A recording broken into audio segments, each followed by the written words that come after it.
Gulf countries में सबसे महंगे दामों में हिंदुस्तान का बीफ बेचा जा रहा है। मैं नाम ले रहा हूं सर, सारे तकलीफें मुसलमानों से है सर। आप लोगों को सारा गुनाहगार हिंदुस्तान में मुसलमान है मैडम, लेकिन आप लोग बहुत से तथ्य छुपाते हैं। इफ्तारी पे आप गए राम मंदिर की प्राण प्रतिष्ठा में, लेकिन आप नहीं गए। जो वो मुस्लिम लीग थी जिन्ना वाली, जिसने पाकिस्तान बनवाया था, उनके साथ आपकी पार्टी ने मिलकर सरकारें बनाई थी। आपके मुखर्जी साहब उसमें मंत्री रहे थे। अब गर्दा उड़ेगा भैया। समाजवादी पार्टी के प्रवक्ता हैं राजकुमार भाटी जी। इफ्तार पर होड़ लगी हुई है, सब दौड़ दौड़ कर जा रहे हैं। कहां जा रहे हैं? मुस्लिम लीग की पार्टी पर। और वहां मणिशंकर अय्यर पाकिस्तान के हाई कमीशन पहुंच गए इफ्तारी के लिए। राम मंदिर जाने का किसी को समय नहीं है। एकदम भक्षणा कर दी थी आपने उस प्राण प्रतिष्ठा की, और क्या क्या नहीं कहा था। मृत्यु कुंभ, महाकुंभ कहने वाले इफ्तारी के लिए बहुत जल्दी चले जाते हैं। ये राजकुमार भाटी जी, हिंदुओं से, सनातन से इतनी नफरत क्यों है? ये सब दोगलापन है। मैं तेरा दोगलापन उतारता हूँ। नहीं, ये तो आपका काल्पनिक सवाल है और आपके दिमाग में घूम रहा होगा कि हिंदुओं से नफरत है। मेरा फोन कट गया, कृपया इनसे पीसीआर से कहते मेरा फोन जोड़ दें। बाकी मैं अपनी बात कहता हूं। मैंने आपका सवाल पूरा सुन लिया कि नवका जी, इसका एक जवाब तो ये है कि अब जब नवरात्र आए अब की बार, तो आप नवरात्रि में वो करते हैं, भंडारा करते हैं, लोगों को बुलाते हैं। आप करना और अखिलेश यादव जी को निमंत्रण देना। अखिलेश यादव जी आपके नवरात्रि के भंडारे में भी उतने ही प्रेम से, उतनी मोहब्बत से आएंगे, श्रद्धा पूर्वक आएंगे। उनका सुख है मेरा सुख है, उनका दुख है मेरा दुख है। हम लोग चाहे हमें प्यार से हिंदू बुलाए, मुसलमान बुलाए, सिख बुलाए, ईसाई बुलाए, जो प्यार से और सम्मान से बुलाता है, हम उसकी भावनाओं का ख्याल रख के उसके कार्यक्रम में जाते हैं। तो इफ्तारी का जवाब तो यह है। इफ्तारी में जाने का मतलब हिंदुओं से नफरत करना नहीं होता। ऐसा परसेप्शन इस देश में न परोसा जाए, ये देश के लिए बहुत खतरनाक होगा। देश विभाजित हो जाएगा कि किसी मुस्लिम समुदाय के कार्यक्रम में जाना हिंदुओं से नफरत करना है। हम दोनों से एक साथ भी तो मोहब्बत कर सकते हैं। सारी गलती हो गई। हम हिंदू से भी प्यार करें, हम मुसलमान से भी प्यार करें। हम हिंदू के त्योहारों में भी शामिल हों, मुसलमान के त्योहार में भी शामिल हों, उनके नवरात्र में भी शामिल, उनके इफ्तारी में भी शामिल हों, हिंदुओं के नवरात्र में भी शामिल हों। ऐसा देश भी तो हम बना सकते हैं। बात तो सही है। ऐसा समाज भी तो बना सकते हैं। हमारा ऐसी सोच क्यों है कि जो इफ्तारी में चला गया वो हिंदुओं का दुश्मन हो गया? नंबर एक बात। दूसरी बात, जब आप ये कहती हैं कि अखिलेश जी का नाम लेके या ममता बनर्जी जी का नाम लेके या मेरा नाम लेके कि हम हिंदुओं के दुश्मन हो गए, तो ये हंसने लायक बात है, क्योंकि हम खुद हिंदू हैं।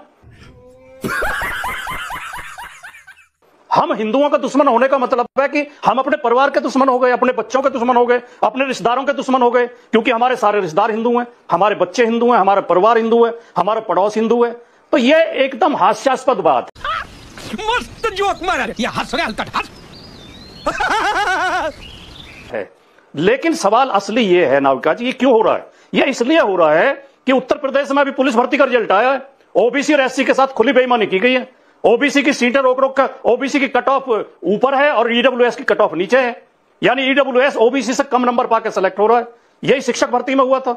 शिक्षक भर्ती में हाईकोर्ट का आदेश है कि 3 महीने के अंदर नई सूची बनाई जाए और ओबीसी को भर्ती किया जाए। ओबीसी के साथ जो बेईमानी हुई है, योगी जी ने नहीं बनाई। मगर क्यों? तो ओबीसी और एससी इस अन्याय की तरफ से नजर न करे, इस अन्याय के खिलाफ न बोले, इस सरकार की पोल न खुले, इसलिए हिंदू मुसलमान के सवाल उठाए जा रहे हैं।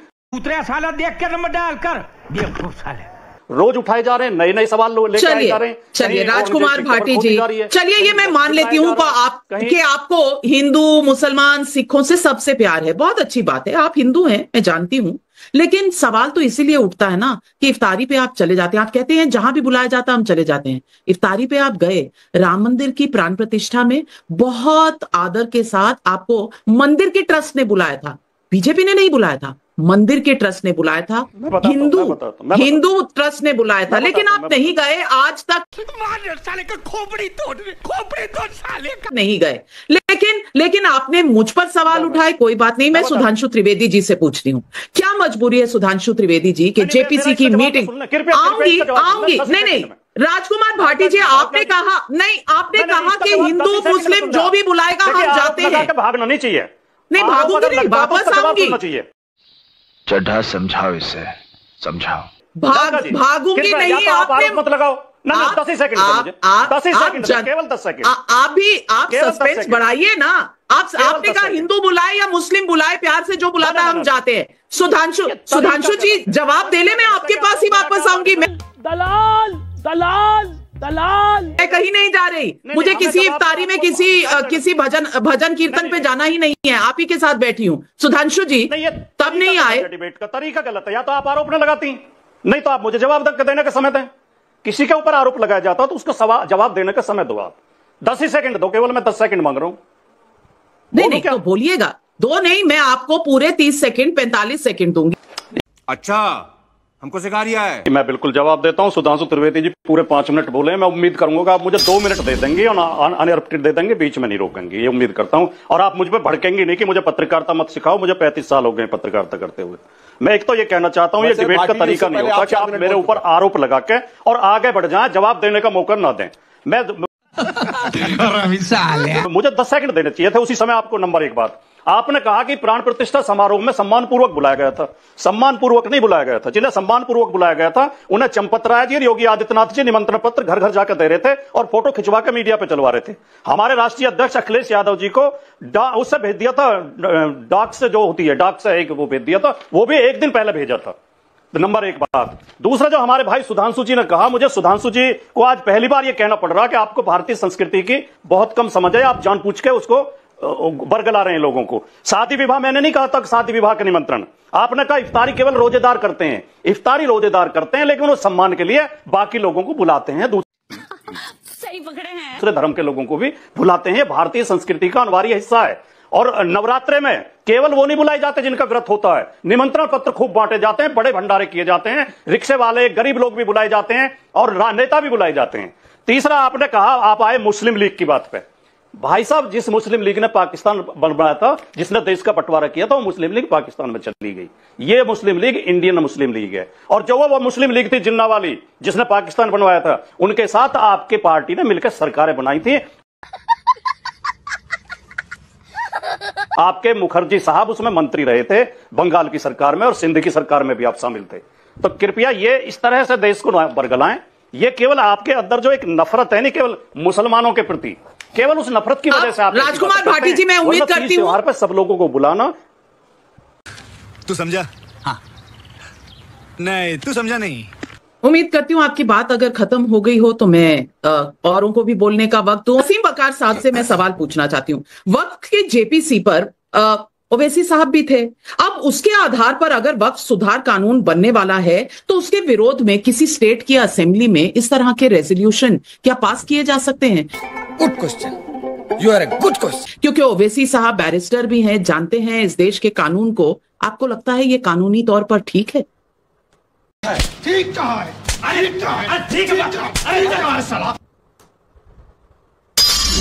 भारत में हर स्टेट को अधिकार है, वो अपने अधिकार का इस्तेमाल करके अपने कानून बना सकती है। हर स्टेट अपना कानून बना सकता है, अपने जियोज वो अपने असेंबली में पास करा सकते हैं। तो बन रहा है तो बनने दीजिए।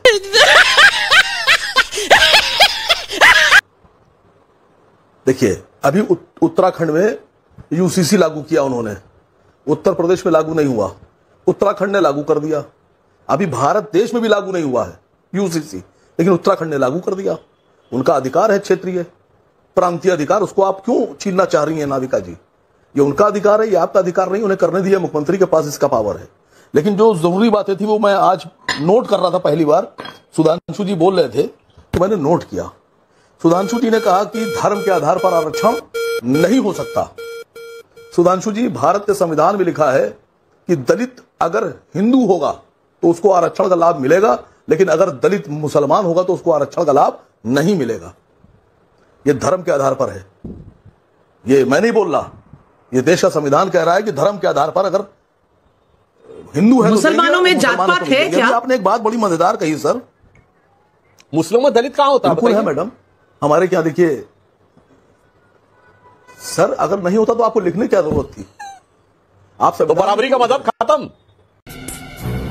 चुप कर पे कुत्ते, क्यों लिख रहे हैं सर? बात तो सुनिए, पूरी बात तो आ जाने। मैंने आपकी बात पूरी सुन ली सर, सही गलत अच्छी बुरी जो आपने बोली। अब मेरी बात ही तो सुन लीजिए सर। आपने कहा कर्नाटक में गाय काटी गई।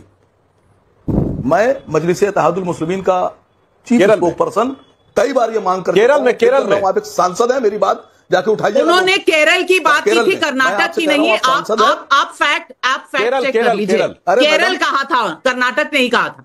अरे मैडम, केरल मैडम अपनी, अरे मेरा वक्त ना लीजिए। केरल सही मेरी तरफ से राज्यसभा में ये बात उठाइएगा कि आसिम बकार कह रहे हैं कि गाय को राष्ट्रीय पशु घोषित कीजिए। जब राष्ट्रीय पशु घोषित कर देंगे तो केरल से लेकर और मणिपुर तक गाय सुरक्षित हो जाएगी। फिर खरीदना, बेचना, लाना, ले जाना सब प्रतिबंधित हो जाएगा। अभी आपने एक बात कही, धार्मिक आधार पर जो दावतें होती हैं, मैडम ये लोगों का जातीय अधिकार है, इसको मत छीनिए। बात तो सही है। आप मुझे बुलाइएगा, भंडारे पे बुलाइएगा, मैं आऊंगा। आप पूजा पे बुलाइएगा, मैं आऊंगा। सुधांशु त्रिवेदी जी मुझे बुलाएंगे होली पर, मैं आऊंगा।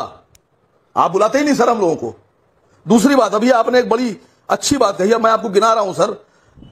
हिंदुस्तान के केरल में अगर गाय काटी जाए तो आपको एतराज है, लेकिन गोवा में आपकी सरकार है और आपके पूर्व मुख्यमंत्री और पूर्व रक्षा मंत्री ने कहा था कि अगर तू तो गया बेटे, बीफ हमारे क्या नहीं होगा तो इंपोर्ट करेंगे हम। अब मैं कुछ नाम ले रहा हूं सर, गल्फ कंट्रीज में सबसे महंगे दामों में हिंदुस्तान का बीफ बेचा जा रहा है। मैं नाम ले रहा हूं सर, सारे तकलीफें मुसलमानों से हैं सर। आप लोगों को सारा गुनहगार हिंदुस्तान में मुसलमान है मैडम, लेकिन आप लोग बहुत से तथ्य छुपाते हैं। मैं जो कह रहा हूं उसको नोट कीजिए। चलिए, आपने बहुत कुछ बता दिया, अब जवाब लेती हूँ। क्या यूसीसी संविधान के खिलाफ है? मैं पूछ रहा हूं, ये तो संविधान के नीति निर्देशक तत्वों में डायरेक्टिव प्रिंसिपल्स में लिखा है। एक नहीं, एक दर्जन बार सुप्रीम कोर्ट और हाई कोर्ट इस पे कह चुके हैं। आप ये बताइए केंद्र के किस लॉ के खिलाफ है और कहां पर ये उत्तराखंड में लिखा है कि केंद्र के लॉ को हम नहीं मानेंगे? जैसे सीएए के खिलाफ गाय का गोश्त नहीं किया, उन्होंने कहा केंद्र का कानून के खिलाफ। आज जो कर्नाटक विधानसभा ने शब्द प्रयोग किया है केंद्र के कानून के खिलाफ। अगर आप केंद्र के कानून के खिलाफ जाता है, कभी नहीं देता है, हम नहीं देगा, भूल जाओ। तो सरासर असंवैधानिक है। फिर बीच में बोलने लगे आप। अभी आप हमसे कह रहे थे बोलने दीजिए, जैसे ही फैक्ट पे कमजोर पड़ रहे सर बीच में। सर आपसे मैंने जय सवाल पूछा गाय पर, आप क्यों नहीं जवाब दे रहे? मैं बताना चाहता हूं साहब, अरे मैं पूरी बात तो सुनिए। अरे भाई एक एक करके आपने दर्जन भर सवाल पूछे तो एक एक करके जवाब दे रहा। अब आ रहा हूं पॉइंट नंबर 2। आपने कहा धर्म के आधार पर नहीं हो सकता, तो मैं बताना चाहता हूं ये बाबा साहब अंबेडकर ने लॉ मिनिस्टर के रूप में संभवतः जून या 10 जून है या 10 मई है 1950 जब रिजर्वेशन का ऑर्डर जारी किया है, तो उन्होंने कहा सिर्फ जो हिंदू एससी हैं उनके ऊपर लागू होगा, क्योंकि एससी की व्यवस्था सिर्फ हिंदू धर्म में है। अच्छा, हमको सिखा रिया है। देखिए क्या गजब ये लोग हैं। वैसे तो इस्लाम बराबरी का मजहब है, मगर हमारे यहां एससी होते हैं। एससी आपके यहां कैसे होते हैं भाई? अगर आपके यहां एससी हैं तो जिन हिंदू धर्म शास्त्रों के आधार के ऊपर उनको एससी माना गया, वो मानते हैं आप उसको? मतलब चित भी मेरी, पट भी मेरी। और फिर मैं कहना चाहता हूं, वाह मोदी जी, वाह वाह। जनता को आप मूर्ख समझना बंद कर दीजिए। इस प्रकार की बचकाना बातें किसी के गले नहीं उतरती, लोग मजाक उड़ाते।